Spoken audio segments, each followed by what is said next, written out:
that, although I think this is working. And thank you, David, and thank you all for coming.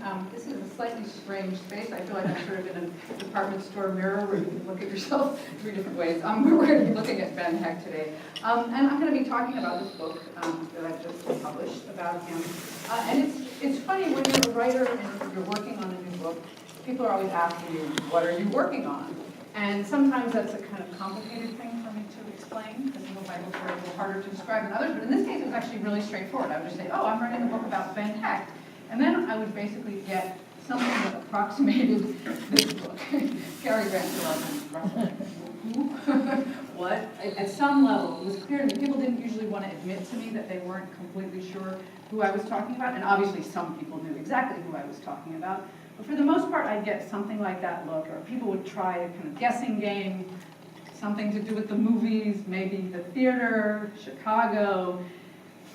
This is actually very peculiar, because if you do know about Ben Hecht, today I'm going to introduce you to him, you know that Hecht is actually responsible, not solely responsible, but had a lot to do with the creation of American popular culture as we know it, basically.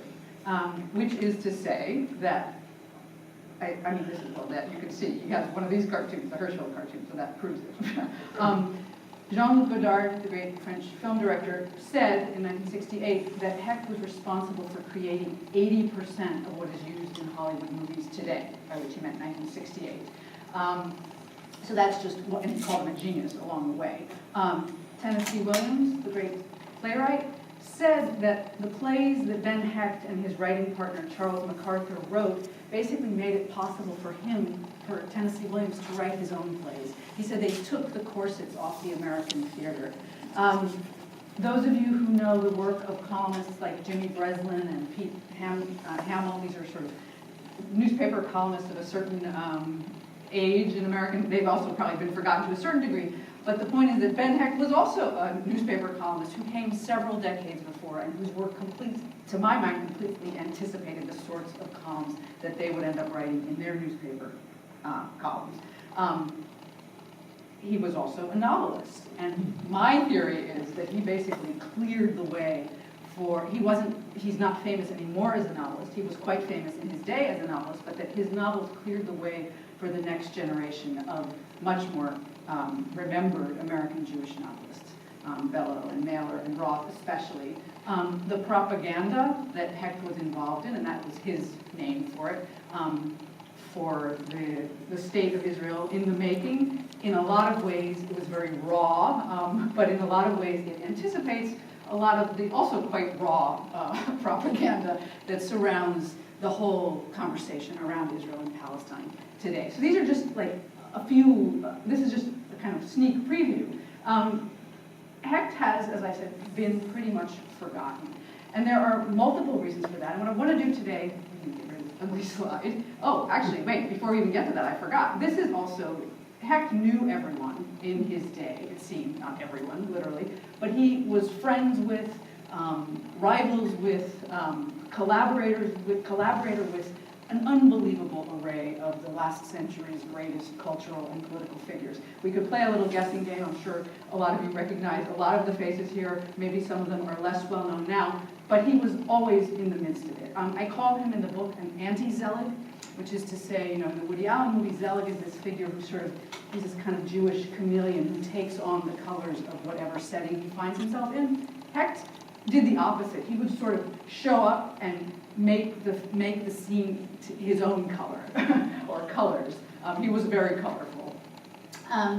And so the question, though, is what is the reason for this disappearance? And so what I want to do is both introduce you to his accomplishment in all these different realms and try to account for some of the reasons, and there are multiple reasons, why it is, I think, that he's been forgotten. He himself offered an explanation while still alive, and actually relatively well known at that point. He said there were always a surprising number of me's in operation, which is an interesting notion. I mean, obviously he had all those different careers, he wore all those various hats, and he understood that it's hard for people to get their heads around someone who keeps moving around and changing his tack.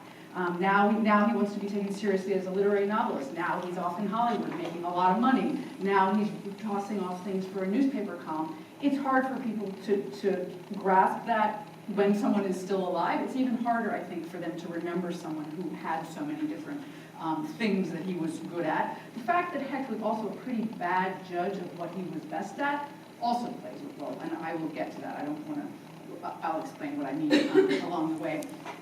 In his own day, he was most famous as a scriptwriter. Pauline Kael, the great film critic, called him the greatest American screenwriter. And I think even if you don't know Ben Hecht's name, I'm sure that you know some of his movies.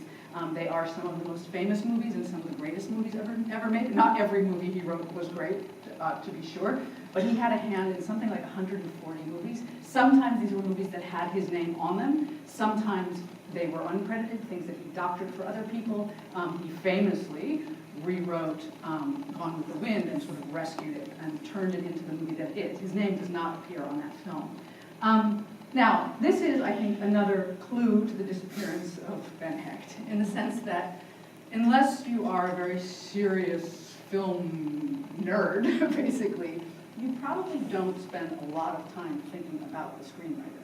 I mean, the fact of the matter is that directors still to this day, and movie stars, are the ones who tend to get all the credit. And this is something that really bugs me. You know, if you turn on Turner Classic Movies, Ben Mankiewicz, who is the grandson of the great Herman Mankiewicz, who I just heard somebody talking about Herman Mankiewicz before we started, who was, you know, one of the greatest screenwriters himself, responsible, there's an argument about it, but basically responsible for Citizen Kane. His grandson never mentions the screenwriter. He's also the nephew of Joseph Mankiewicz, another great Hollywood writer and director. So I do think that fact plays a role. But there are other reasons, and we'll get to them. I want to back up and tell you about Hecht before Hollywood, but before I do that, I want to give you a little sneak preview so you can get a sense, just a taste of what that movie writing sounded like. He was capable of all kinds of different modes in terms of his scripts. He did tough stuff, he did tender stuff, he did romantic, he did cynical. This is just a little snippet. I think it's pretty self-explanatory. Turn down the light.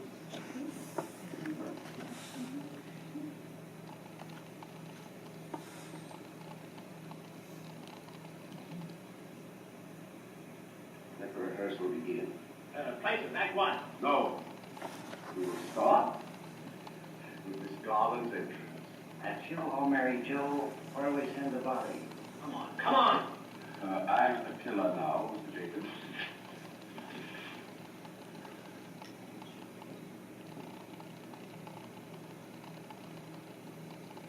Don't be nervous, child. You're not Lily Garland anymore.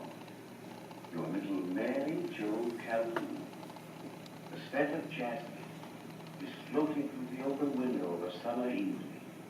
You just kissed your lover good night. You're full of vibrations. The scene is pure purple as you come drifting into this old southern mansion. All right.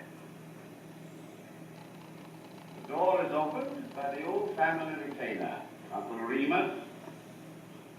All ready. Ting-a-ling-a-ling-a-ling-a-ling-a-ling. Just a moment. That is the way an Iceman would enter the house, not Mary Jo. Shyly. Try again. Ting-a-ling-a-ling-a-ling-a-ling-a-ling. Daddy! Well, just wait, dear. You're in America now. You know, the old South.